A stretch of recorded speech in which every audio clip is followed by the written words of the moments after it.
Pernah dengar cerita tentang seseorang yang namanya nggak dikenal sama sekali di bumi, tapi justru jadi buah bibir di langit? Nah, hari ini kita akan bahas kisah luar biasa dari Uwais Al-Qarni. Jadi pertanyaannya begini, dan ini pertanyaan yang besar. Kenapa sih Nabi Muhammad sampai memuji setinggi langit seseorang yang bahkan belum pernah beliau temui seumur hidupnya? Aneh kan? Inilah misteri yang akan kita pecahkan bersama.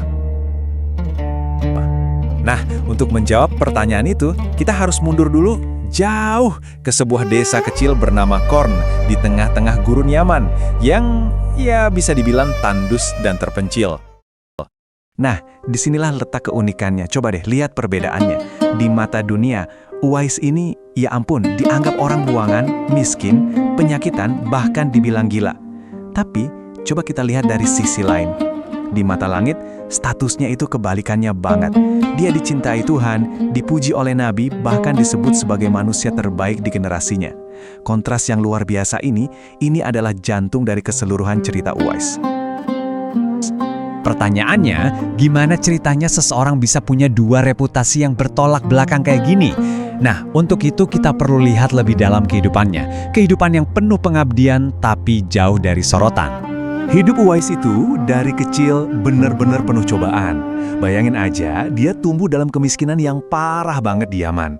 Ayahnya meninggal waktu dia baru umur 4 tahun. Gak cuma itu, dia juga menderita penyakit kulit yang bikin orang-orang jijik. Status sosial, harta, gak punya sama sekali.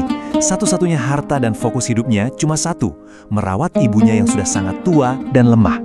Dan setiap hari yang dia dengar itu ya cuma cemoohan. Orang-orang di desanya bakal teriak, lihat tuh si gila penyakitan, jangan deket-deket nanti nular." Kata-kata tajam kayak gitu udah jadi makanan sehari-harinya. Tapi di tengah semua keterasingan dan cemoohan itu, ada sesuatu yang tumbuh dengan subur di hatinya. Imannya. Hebatnya, dia bahkan belum pernah ketemu langsung sama Nabi Muhammad. Dia cuma dengar pesan-pesan Nabi dari para pedagang yang kebetulan lewat desanya. Dan itu aja udah cukup. Hatinya langsung percaya, tanpa ragu sedikit pun. Dan keimanan baru ini langsung dia bagikan ke satu-satunya orang yang paling dia sayangi, yaitu ibunya. Keimanannya yang luar biasa murni inilah yang jadi pendorong sebuah tindakan yang saking dahsyatnya, kalau kita dengar sekarang, mungkin kedengarannya lebih mirip legenda daripada kisah nyata.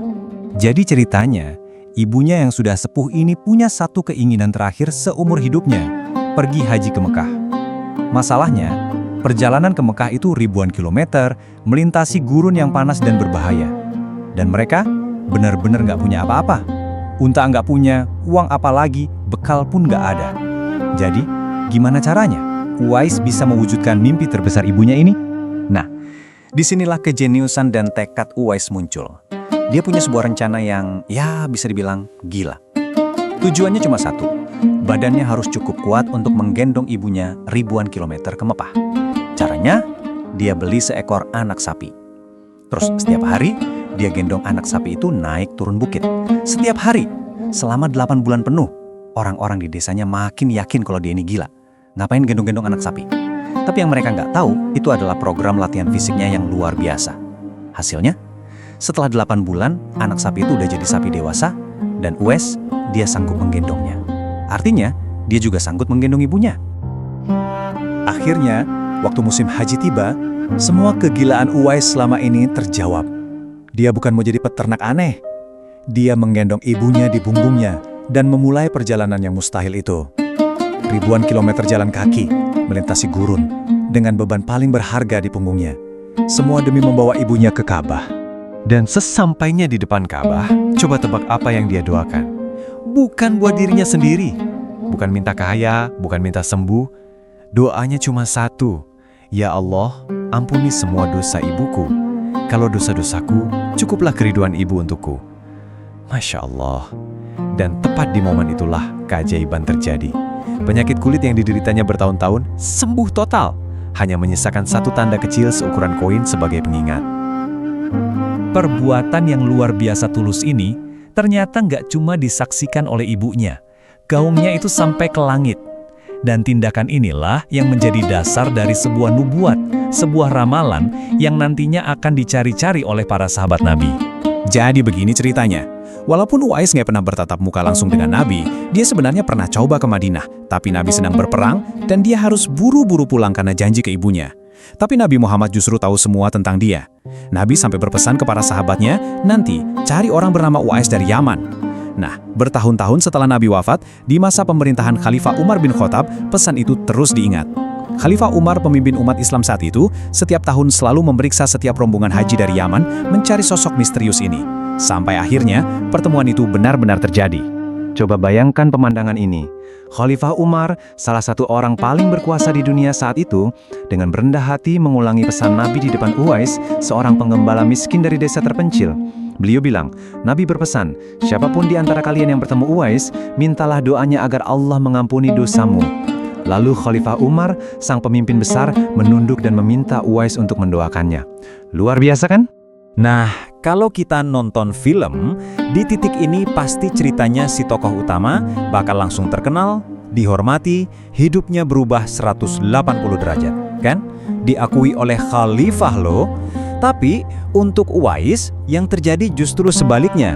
Ketika Khalifah Umar menawarkan untuk menulis surat rekomendasi buat gubernur setempat supaya hidup Uwais terjamin dan dihormati, apa jawaban Uwais? Dia menolak. Semua tawaran status, kekayaan, fasilitas, semua ditolak. Permintaannya cuma satu, dan ini sangat dalam maknanya. Aku lebih suka jadi orang biasa saja, yang tidak dikenal siapa-siapa. Buat dia, popularitas itu bukan anugerah, tapi justru penjara yang bisa merusak keikhlasan. Dan prinsip itu benar-benar dia pegang teguh. Setelah pertemuannya dengan Khalifah Umar, kabar tentang siapa dia sebenarnya mulai tersebar di kota barunya, Kufah. Orang-orang mulai datang, mencari-cari dia untuk minta doa. Apa yang Uwais lakukan? Di tengah malam, dia pergi diam-diam, menghilang lagi, memilih untuk kembali hidup dalam bayangan, jauh dari pujian dan tatapan manusia. Dan komitmennya untuk tetap ikhlas dan tidak dikenal ini, dia bawa sampai ke akhir hayatnya, yang ditutup dengan satu lagi, kisah misterius yang indah. Tahun-tahun terakhir hidupnya, dia habiskan sebagai seorang pengembara yang gak dikenal. Sampai akhirnya, di masa tuanya, dia bergabung dengan pasukan Sayyidinya Ali bin Abi Thalib. Dan di sanalah, takdirnya dia gugur sebagai syahid dalam pertempuran Siffin. Tapi, disinilah keajaiban terakhir terjadi. Saat akan dimakamkan, tiba-tiba beberapa suku berebut merasa mereka yang paling berhak mengurus jenazahnya. Anehnya, dan ini bagian dari misterinya, jenazah Uwais secara ajaib dikatakan muncul di setiap keranda yang disiapkan oleh kelompok-kelompok itu. Seolah-olah, langit menunjukkan bahwa dia bukan milik satu kelompok saja, tapi milik semua. Jadi, kalau kita bandingkan, kisah Uwais ini seperti cermin yang memantulkan dua dunia yang berbeda. Di satu sisi, ada ukuran sukses duniawi, ketenaran, pengakuan, punya banyak pengikut. Di sisi lain, ada ukuran sukses ala Uwais, justru tidak dikenal, yang penting ikhlas. Dunia mengejar harta dan jabatan, sementara Uwais menemukan kebahagiaan tertinggi dalam melayani ibunya. Dunia sibuk membangun citra diri, Uwais sibuk membangun hubungan dengan Tuhannya di tengah kesunyian. Kisah ini pada akhirnya meninggalkan kita dengan satu pertanyaan yang mungkin cukup menohok. Kita ini sering banget menghabiskan begitu banyak waktu, tenaga, dan pikiran untuk membangun citra kita di mata dunia, di mata orang lain. Pertanyaannya adalah, apa yang sedang kita bangun untuk sesuatu yang jauh lebih penting dan abadi?